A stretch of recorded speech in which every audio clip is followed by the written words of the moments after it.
The Gloam-Eyed Queen has been one of the best mysteries in the lore of Miyazaki. With little hints given here and there throughout our playthrough, you get an idea of who this enigmatic character is. She's a force of destruction, the bringer of death, a formidable opponent of the gods, and wields the very thing that can destroy them. But who is she really, and what is her story? In this video, we will answer those questions, and by doing so, shed some light on the entire story of Elden Ring. If you have not watched part 1, please do so before continuing with this video. In part 1, I go through the various aspects of the human psyche and how they relate to each character. Those aspects will be crucial in understanding this video. Part 1 is linked in the description below. In part 1, I explain that the Gloam-Eyed Queen is the shadow side of Marika. She is the dark twin sister of Marika's persona. As a quick refresh, the shadow is something that we each possess. It is the culmination of all the various aspects of our personality we don't like, or that society wouldn't accept. Most of the time, these characteristics include things like aggression, rage, hatred, envy, and so on. We shove these aspects of ourselves into our shadow and hide them away in the furthest recesses of our mind. The shadow is part of our unconscious mind and is the opposite force that pushes against the conscious ego part of our mind. You must have both of these forces for life to exist. Understanding that the Gloam-Eyed Queen is Marika's shadow is a great start to understanding the lore of this character. However, it doesn't paint the full picture of who this character really is and what her story is. I think the best way to do this is to go about it chronologically, from her birth in Fair Missoula, to her defeat at the hands of Malekith, and to her resurrection and the frenzied flame ending. Let's piece together the full story of the Gloam-Eyed Queen.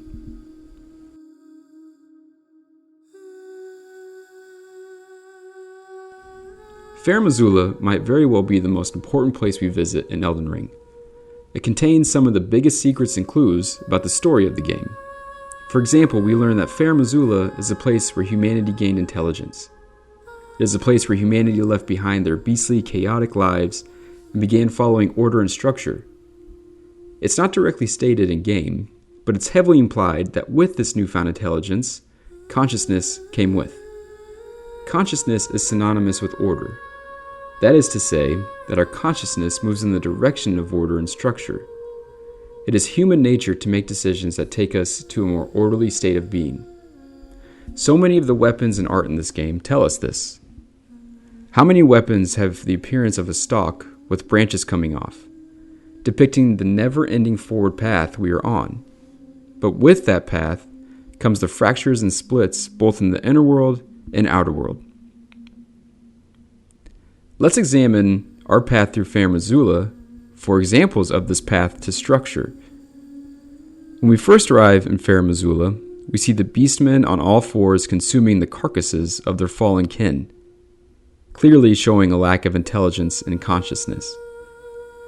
But with them, a bipedal beastman with a weapon, showing that their kind is beginning to move up in the chain of intelligence.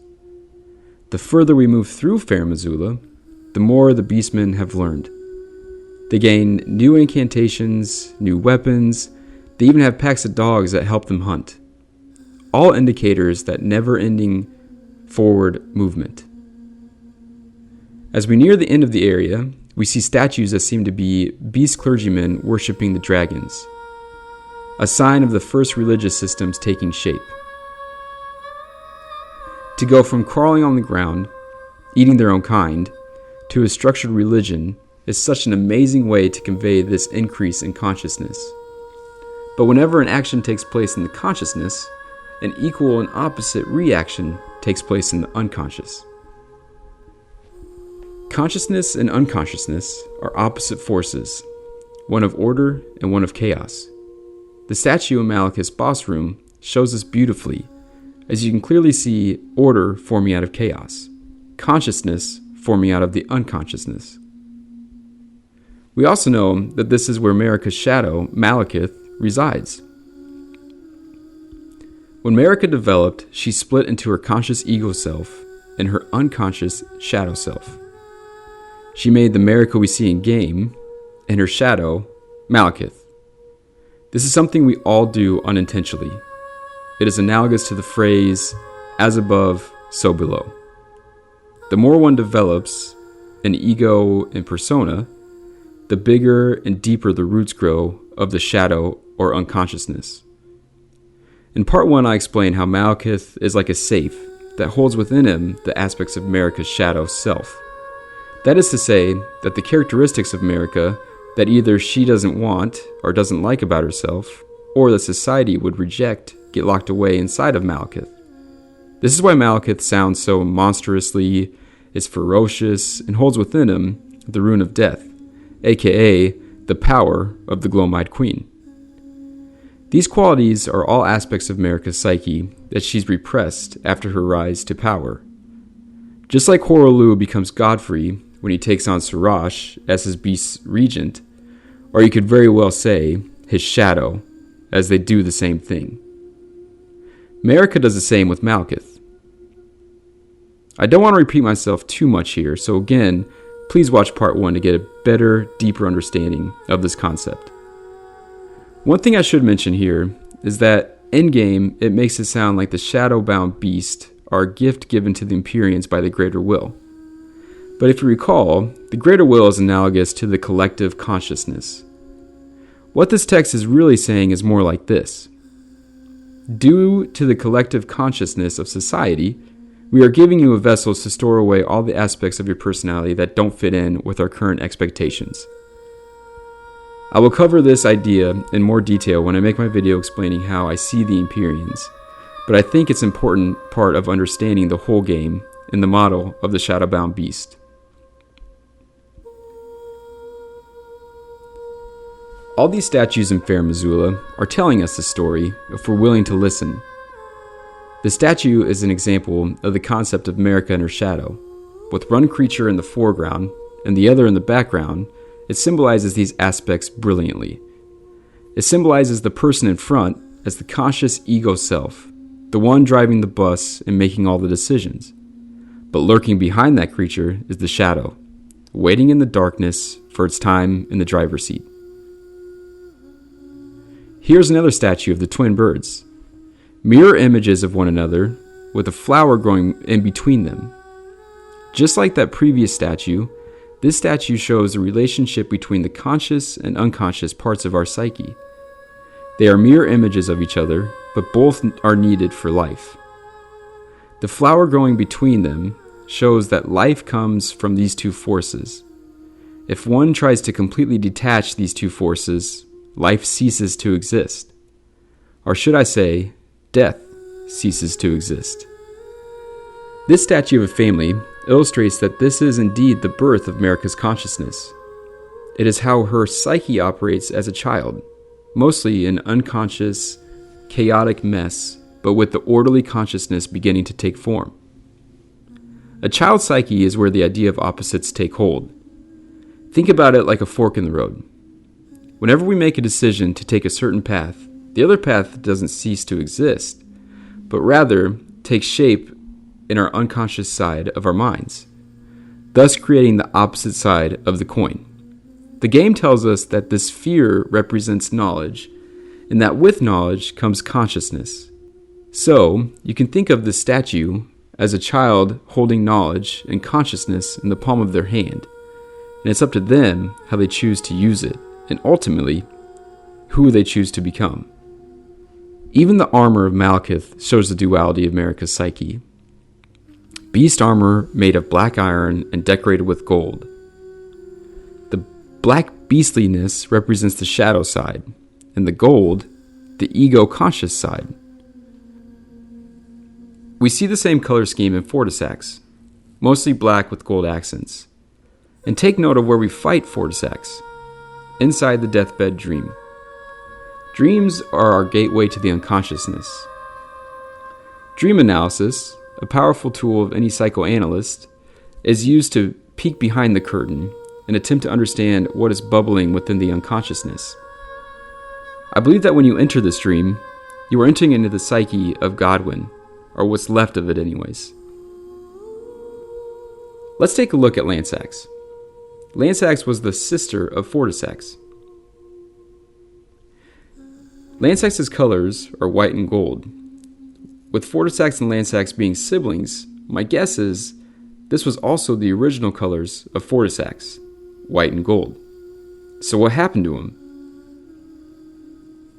After Godwyn the Golden became the Prince of Death, the ancient dragon fought long and hard against the death within his companion. Alas, victory was never achieved, and its only reward was corruption. My guess is that his once pure white scales got corrupted by the shadowy unconscious that has taken over his psyche. You can see this in the opening cutscene, where water pours from Godwyn's eyes. His conscious ego self is dead, and all that is left is the chaotic unconsciousness of his psyche. Recall back in part 1 that things like waterfalls, oceans, lakes, all are analogous to the unconsciousness. This would also explain his aquatic appearance. After millennia of dwelling in the watery darkness, his outer form literally changed. I want to take a look at one more motif. This illustration can be found in the same room as the Godslayer Sword. We know this to be the weapon of the Gloam-Eyed Queen. We also have to get past a Godskin Apostle in order to access this room. With all this evidence, I think it's fair to assume this is a location that the Shadow visits. I am beginning to think that this creature is the sign of the unconscious, as we see it in various places associated with the more occult things of Elden Ring. This would also make sense with the Divine Towers, as the bottom of the towers seem to be an unending abyss and thus spring up from the unconsciousness. Again, these theories need further examination to be able to confidently say so. That being said, let's further examine this motif. The bottom seems very chaotic, illustrating the crucible, or self, that contain all parts of our psyche held within. Above that is a mirror image of two faces looking at each other. It can also look like one face looking at you. This is another representation of the split that happens during our lives, the two sides of our personality. Having this specific room be associated with shadow and the symbolism within it is pretty awesome. One thing I do want to examine is the fact that this room is the basement of Radahn's Divine Tower. We know Radahn's Great Rune resists the rot, so it makes sense that the basement of this tower would be a place where inner rot lives. One force far above the surface, dwelling in the light of the consciousness, and the other rotting in the darkness of the abyss, the unconscious. For this theory to hold, it would mean that the rot would have to be analogous to something like inner turmoil. This would also mean that Melina would have to be the shadow of Miquella. I'm getting way ahead of myself here, but I'm curious to know what you all think. Inner turmoil spreads like a disease, consuming all things in its path. It would represent something like mental illness, depression, anxiety, addiction, etc. A psychological condition that consumes you and becomes the god of your life. Anyways, back to the Gloam-Eyed Queen. It's clear that Farum Azula is the very beginning of the concept of opposites, consciousness and unconsciousness, ego and shadow, chaos and order, intelligence and instinct, and dawn and dusk. Farum Azula is locked in time. It's locked in eternal dawn. In part 1, I explained that throughout history, things like the rising sun, a comet, a bright light, are all analogous to the birth of intelligence or consciousness. So it's very appropriate that Farum Azula is stuck in this time of day. However, I missed a very important aspect of that thought. Thanks to a commenter named Antonio Wariak for pointing out that the opposites of eternal dawn is eternal dusk, or gloam. The definition of gloam is twilight, or the darker part of twilight. Such a powerful and important connection to make. Farum Azula is the birthplace of the Gloam-Eyed Queen. In each of these motifs, it is a depiction of Marika and the Gloam-Eyed Queen, the conscious and the unconscious, the creator of life and the destroyer of it, the order and the chaos, the persona and the shadow. Now that we know where the Gloam-Eyed Queen was born, let's take a look at the rest of her life. Remember that at this point in her younger years, Marika and the Gloam-Eyed Queen are still integrated, which means that Marika still has access to this part of herself. Marika is still capable of destruction and death during her rise to power, and it's not until the Erdtree is flourishing and Marika is in power that she seals away destined death, and thus the Gloam-Eyed Queen. During her conquest, think of Marika and the Gloam-Eyed Queen like Godfrey and Serosh. Serosh is there holding back the warrior within, Horlu, but it's clear that if needed, Godfrey will release his shadow from its duty and embrace this aspect of himself. We all do this, probably more than we even realize. When you partake in physical exercise, you are putting this concept into action. The term exorcise comes from a religious practice of exorcism, the expulsion or attempted expulsion of a supposed evil from a place or person. When we exercise, we usually tap into our shadow selves and release parts of it through that physical exertion.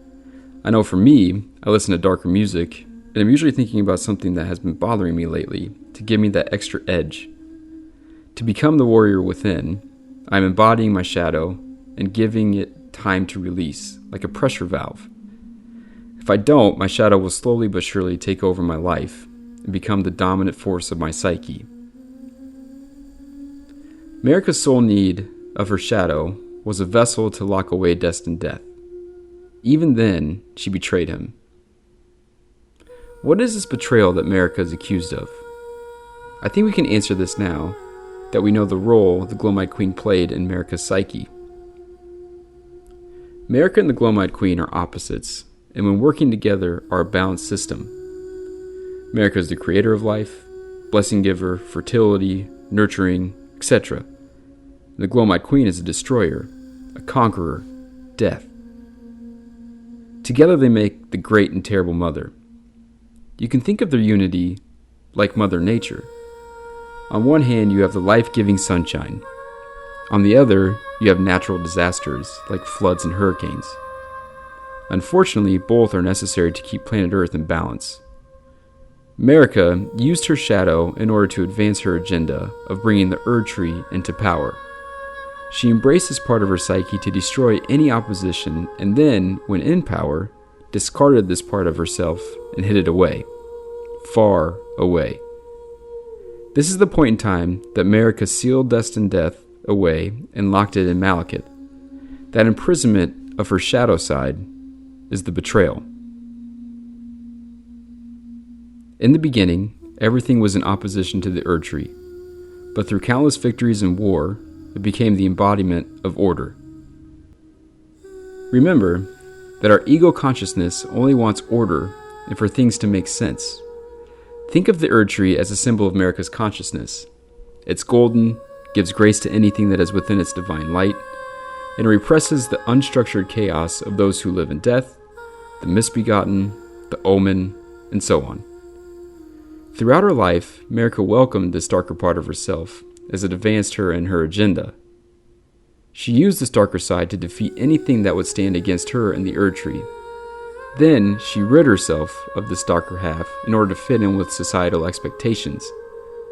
I don't believe that Marika repressed her shadow in a malicious way, but rather just to be seen as pure and good. We all do this.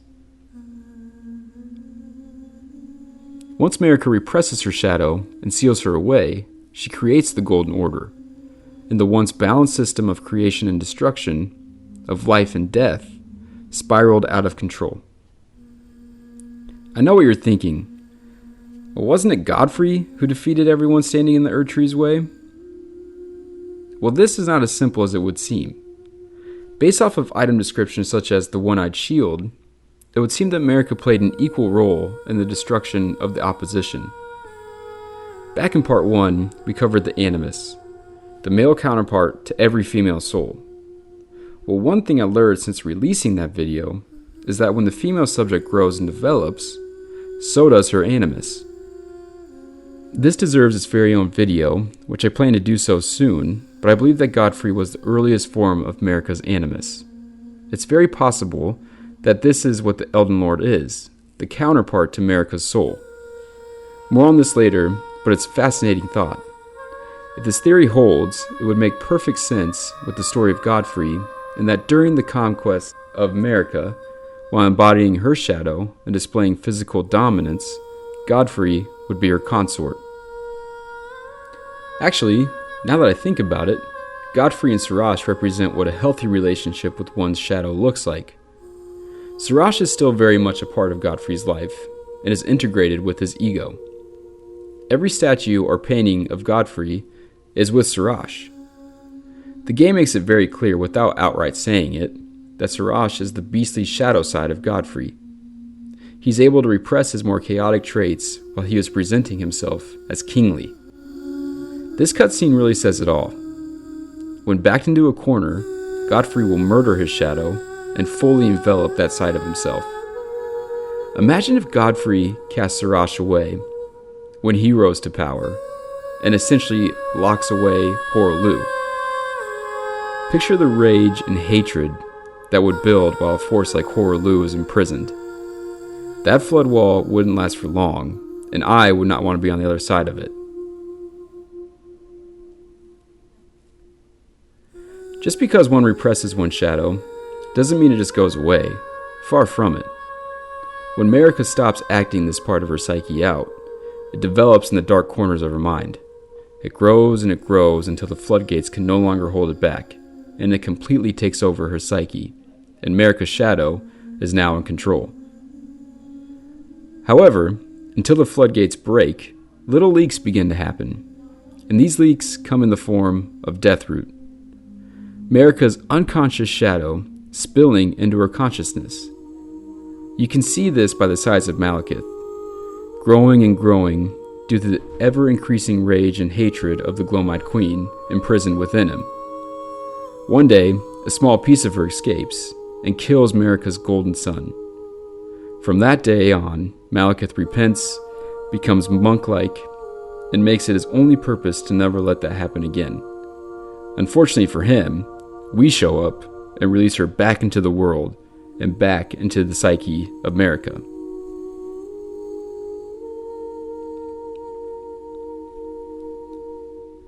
The Lord of Frenzy Flame ending seems like the Gloam-Eyed Queen is coming after you, the player character, for unleashing chaos on the world. Although this might be true for the ego-conscious half of Marika's psyche, the one of order and structure, I don't believe this to be the case for the Gloam-Eyed Queen. I think what is happening here is that she is professing to the world that it's her time now, and that you're going to get what you asked for, destined death. Marika repressed her for so long that she can no longer hold her back.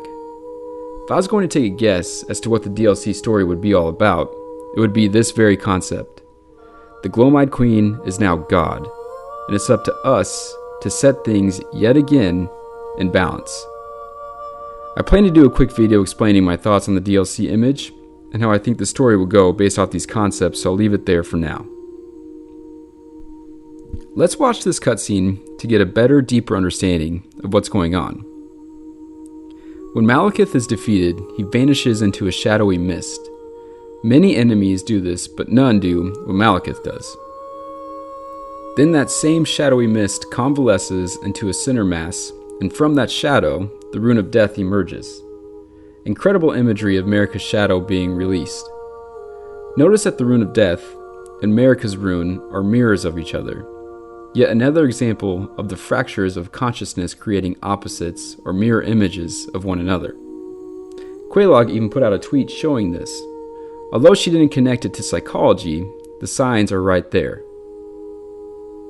After an explosion of death is released back into the world, setting Marika's psyche back in balance. It's interesting to note that it is after this rebalancing of Marika's psyche that finally allows us to enter the Erd Tree, aka her consciousness. Her process of individuation is finally complete, and we, the player character, can finish our journey as well, of becoming Elden Lord. This release of death is the resurrection of the Gloam-Eyed Queen.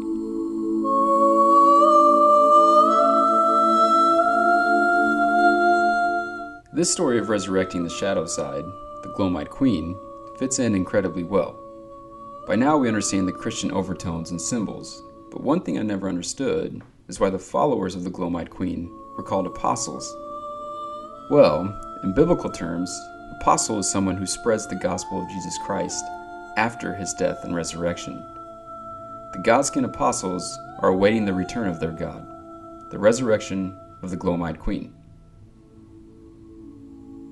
Let's further examine the Godskins and try to understand where they came from and what they want. Godskin nobles seem to be the first of their kind. Where else do we see nobles?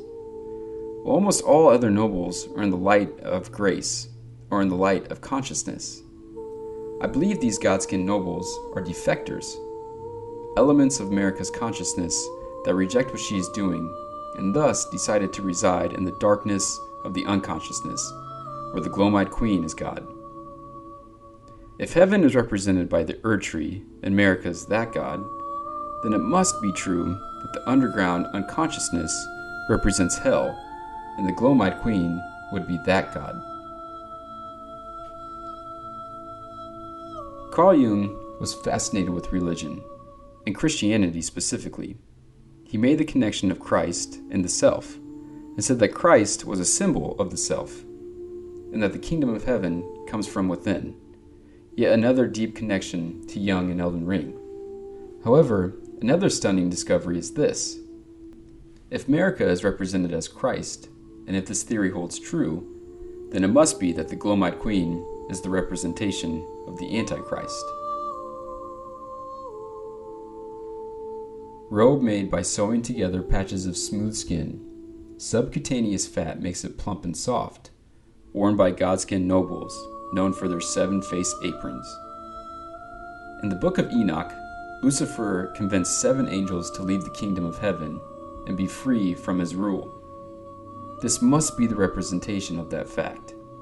As I said earlier, if the Godskin nobles once dwelled in the consciousness of America, and this consciousness is analogous to the kingdom of heaven, it would make sense that these nobles represent these fallen angels that left the kingdom of heaven and followed Satan.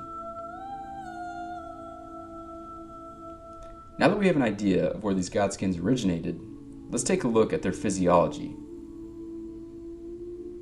Nobles are the most ancient apostles who are said to have assimilated inhuman physiology, not unlike the Crucible, the Erd Tree in its primordial form. It seems to be some combination of misbegotten and a snake. In part 1, we talked about how things like snakes, dragons, beasts can all be symbols of the shadow or unconsciousness.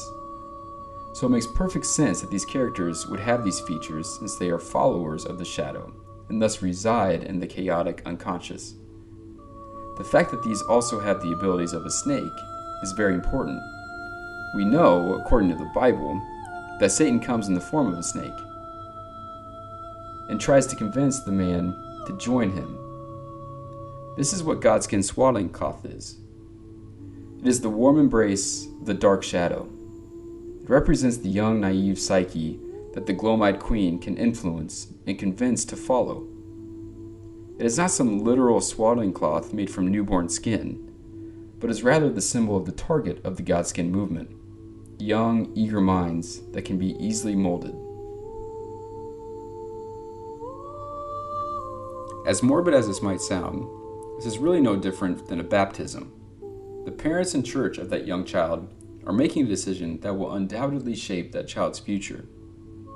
That child will attend Mass, partake in communion, without even making the decision for themselves. The only real difference is who wraps their arm around that child's psyche first.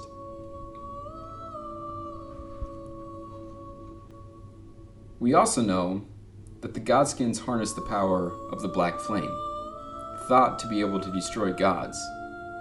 Well, the Black Flame is literally a shadow, a dark mass that can hurt the ego. When an ego goes unchecked, it believes itself a god, capable of anything. We see this everywhere. It's called narcissism. In psychological terms, it's referred to as ego inflation. It's a mental illness that happens when one feels superior to everything and everyone else around them, or they think themselves a god. The shadow keeps this in check and serves as the counterbalance to this illness. The Black Flame's ability to kill God is this concept come to life. The Black Flame, aka the shadow, takes the ego down a peg, thus killing the god. This is not only possibly, but probably the story of the game. In my Inner World playthrough, linked in the description below, I make the claim that Marika is just a person like you and me. Because we are inhabiting the inner world of Marika, of course she is a god. An eternal god at that. Through her life, Marika's ego became inflated to stratospheric levels. And because she imprisoned her shadow, she is unable to get a grasp of her psyche and rebalance her mind. This deserves its own video here, as there's much to cover, but I'm curious to know what you all think.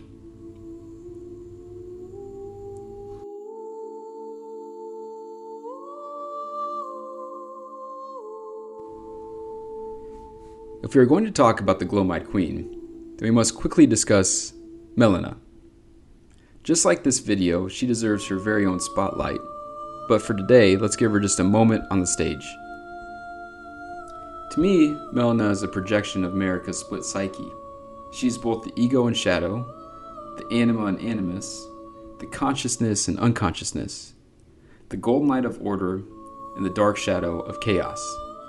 She understands that this inner world is in desperate need of rebalancing, and this is why, after you burn the Erd Tree, she sends you to Fair Missoula to kill Malekith and release her shadow. Melina understands that this world is in need of death, but just like how the ego of Marika got out of control, the same can happen with the shadow, and that is a terrifying proposition. It isn't until we release destined death that the Gloam-Eyed Queen appears. And once we accept chaos as our pathway forward, we enter into her world where she is God.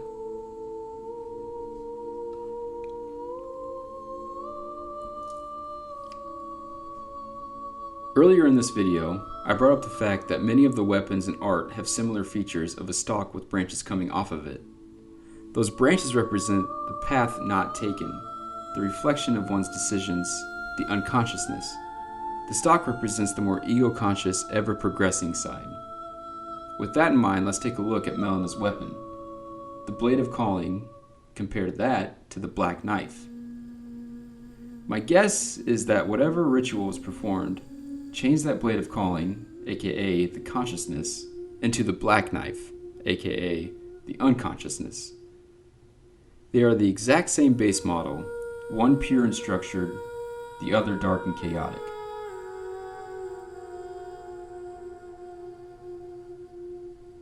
The Gloam-Eyed Queen is such an amazing character. Mostly made up of a few in-game dialogues and item descriptions, she jumps off the page. Being born in Marika's split psyche, being used to further the agenda of order, discarded to the ends of the earth, and now finally released after eons of repression and rage. I can't wait to see what she has in store for us.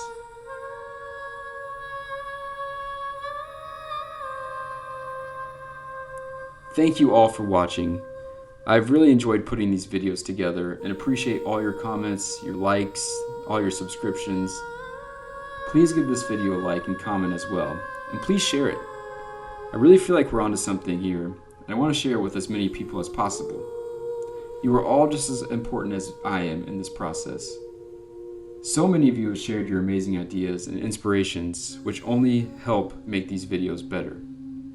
If you enjoyed this video, make sure to subscribe to my channel and check out part 1 in the current Inner World playthrough. I appreciate each and every one of you. Much love, and I'll see you in the next video.